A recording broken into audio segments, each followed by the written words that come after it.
ఇదే అంశానికి సంబంధించి పూర్తి సమాచారం మా ప్రతినిధి రాజు అడిగి తెలుసుకుందాం. Raju, Khanapur municipal chairman, vice chairman ఎన్నికకు ముందు కాంగ్రెస్ కుట్రలకు తెరలేపినట్టు తెలుస్తోంది.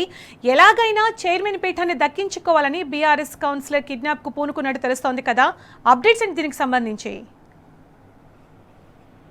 ఇప్పటికే ఇటు మంచిర్యాల జిల్లా క్యాతనపల్లిలో మున్సిపల్ చైర్మన్, వైస్ చైర్మన్ ఎన్నిక సందర్భంగా అక్రమాలకు కుట్రలకు తెరలేపిన అధికార కాంగ్రెస్ పార్టీ ఆబాస్ పాలైంది. అయినప్పటికీ కూడా ఏమాత్రము తీరు మార్చుకొని కాంగ్రెస్ పార్టీ మరోసారి ఖానాపూర్ మున్సిపల్ ఎన్నికల్లో సైతం కుట్రలకు తెరలేపినట్టు తెలుస్తున్నది.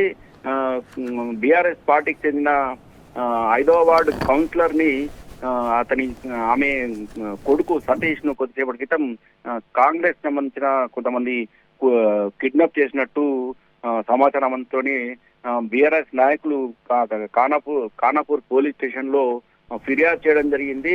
కాంగ్రెస్ పార్టీకి సంబంధించిన నేతలే ఈ దుర్ఘటానికి పాల్పడినట్టు వాళ్ళు ఆరోపిస్తూ పోలీస్ స్టేషన్ లో ఫిర్యాదు సైతం చేయడం జరిగింది. ఖానాపూర్ లో మొత్తం 12 వార్డులు ఉండగా కాంగ్రెస్ పార్టీకి ఏ పార్టీ కూడా పూర్తి స్థాయిలో మెజారిటీ రాలేదు. బీఆర్ఎస్ పార్టీకి 4 కౌన్సిలర్లు గెలుపొందగా బీజేపీ పార్టీ నుంచి 4 కౌన్సిలర్ గెలుపొందడం జరిగింది. అయితే కాంగ్రెస్ పార్టీకి మాత్రం, అధికార కాంగ్రెస్ పార్టీకి మాత్రం కేవలం 3 స్థానాలు మాత్రమే దక్కడం జరిగింది. 3 స్థానాల్లో మాత్రమే కౌన్సిలర్గా గెలుపొందడం జరిగింది. పూర్తి స్థాయిలో 12 వార్డులున్న ఈ కాంగ్రెస్ ఖానాపూర్ మున్సిపాలిటీలో చైర్పర్సన్, వైస్ చైర్మన్ ఎన్నిక కావాలంటే ఖచ్చితంగా 6 మద్దతు కావాల్సింది. అయితే ఏ పార్టీకి స్పష్టమైన మెజారిటీ రాకపోవడంతో గతంలో 2 సార్లు వాయిదా వేయడం జరిగింది. 2 సార్లు కూడా వాయిదా వేసి ఈ నెల 4వ తేదీన ఖచ్చితంగా చైర్మన్ తో పాటు మున్సిపల్ వైస్ చైర్మన్ సంబంధించిన ఎన్నిక చేయాలని చెప్పేసి హైకోర్టు నుంచి స్పష్టమైన ఆదేశాలు రావడంతో అందుకు అనుగుణంగా అధికారులు ఏర్పాటు చేయడం జరిగింది.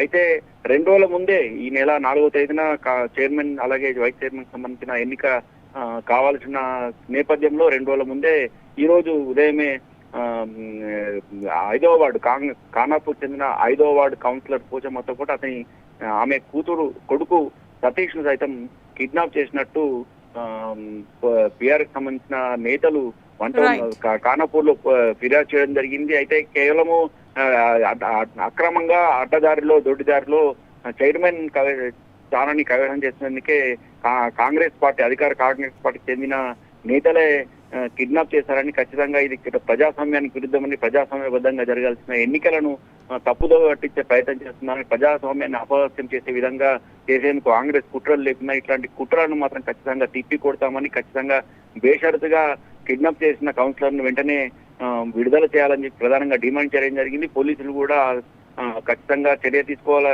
ఈ విషయంలో ఎన్నికల కమిషన్ కూడా జోక్యం చేసుకోవాలని ప్రధానంగా బీఆర్ఎస్ నేతలు డిమాండ్ చేయడం జరుగుతుంది.